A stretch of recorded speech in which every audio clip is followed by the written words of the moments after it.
Your dad is standing in the kitchen. You tell him you are hungry. He turns to you, completely serious, and says, "Hi, hungry. I am dad." And somewhere deep inside you, a small part of your soul quietly packs a bag and leaves. You know this feeling. The setup you can see coming from across the room. The pun so obvious it barely qualifies as a joke. The proud little grin on his face while you stand there, arms crossed, refusing to give him the laugh he is so clearly fishing for. You probably think he does it to annoy you.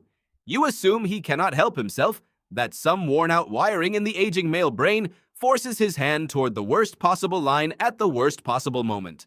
But the real answer is far stranger. Your dad is not failing at comedy. He is running one of the oldest social programs the human mind ever wrote, and he is running it flawlessly. Let me show you what is actually happening inside that groan. Start with the joke itself. Any joke, stripped down to its bones, is a tiny act of surprise. Your brain is a prediction machine. Every waking second, it is quietly guessing what comes next, filling in the blank a half step before reality does. When someone begins a sentence, you are already finishing it silently in your own head. This is not laziness. This is survival. A brain that predicts well is a brain that stays alive. Humor lives in the gap. It lives in the space between what you expected and what you actually got. Philosophers gave this a dry name centuries ago. They called it incongruity, the sudden collision between the answer your mind reached for and the answer the world handed over instead. You brace for one thing, you receive another. That little mental stumble, that harmless glitch, is the seed of nearly every laugh you have ever laughed. So a good joke sets a trap for your prediction. It leads your mind confidently down one path, then yanks the floor out at the last word. You did not see it coming, and the surprise of being wrong when nothing is actually at stake feels good. Now hold that idea, because here is where your dad gets clever. Two researchers at the University of Colorado, Peter McGraw and Caleb Warren, spent years chasing a simple question. Why is one thing hilarious and another thing just uncomfortable? They ran experiment after experiment inside a lab they cheerfully named the Humor Research Lab, and they landed on an idea they called benign violation. Their claim is that we laugh when something breaks a rule, but breaks it safely. A violation, yes, but a gentle one. A wrong that is somehow also fine. Tickling works this way. Someone invades your space. Your body reads it as a mild threat, but you know it is your friend and not a predator, so the alarm dissolves into laughter.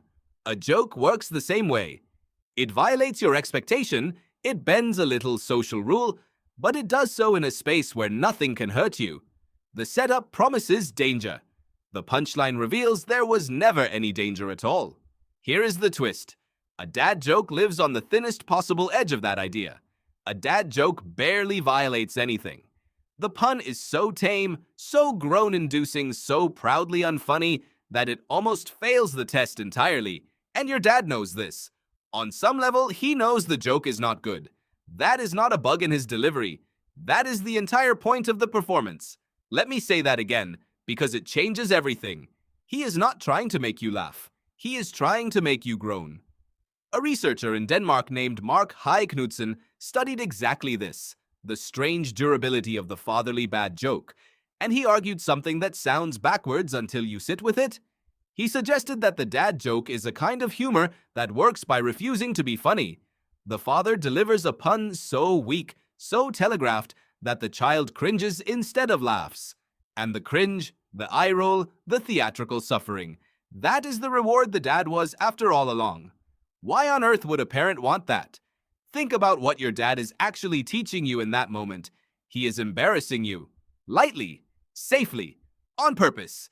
He is standing in front of you, being uncool, being corny, being completely unbothered by your disapproval, and by doing it over and over, in the kitchen, in the car, in front of your friends, he is quietly training you to survive one of the most painful feelings a young human can face: embarrassment. Your teenage brain treats social embarrassment like a threat to your very existence. A wrong word in front of the right people can feel like the end of the world. But your dad, groaning out his puns without a shred of shame, is showing you a secret. He is showing you that you can be laughed at and live, that you can be uncool and still be loved, that the ground does not actually open up and swallow you when someone rolls their eyes. He is inoculating you against humiliation, one terrible pun at a time, and he is doing it in the safest possible laboratory, the space between a parent and a child, where the stakes are almost zero and the love is almost total. Now widen the lens, because this goes back further than your kitchen. A neuroscientist named Robert Provine spent much of his life studying laughter in the wild, not in comedy clubs but in ordinary conversation, on sidewalks, in hallways, wherever people naturally gathered. And he found something that surprises almost everyone. Most laughter has nothing to do with jokes. People laugh at plain statements, at questions, at nothing clever at all. Provine watched laughter erupt after lines that were not even remotely funny. His conclusion was that laughter is not really about comedy.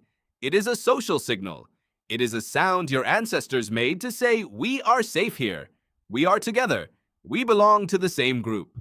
Laughter is the oldest form of "we are okay." It bonds people faster than words.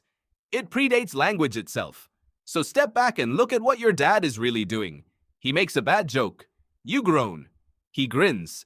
And in that tiny exchange, something ancient completes itself. He has reached for connection. He has bent a small rule in a safe way.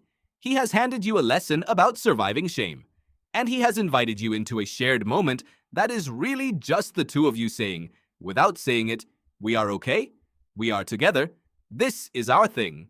The joke was never meant to be good. The joke was the excuse. The connection was the point. There is one more layer, and it is the strangest of all. Your dad did not invent his jokes. He inherited them. That pun about being hungry, about "hi hungry" and "I am dad," has been passed mouth to mouth across generations of fathers who almost certainly heard it from their own. Dad jokes are a kind of folklore. They travel through time the way old songs and old stories do, carried forward by people who barely remember where they first heard them. When your dad tells one, he is not just being corny. He is performing a ritual that men have performed at kitchen counters for longer than anyone can trace. And here is the part you are not ready for.